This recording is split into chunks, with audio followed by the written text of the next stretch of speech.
You are looking at Julian's pronunciation guide, where we look at how to pronounce better some of the most mispronounced words in the world, like this other curious word. But how do you say what you're looking for today?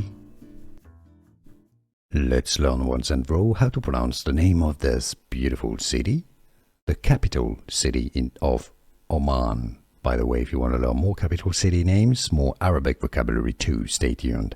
So, let's learn how it's usually pronounced in Arabic.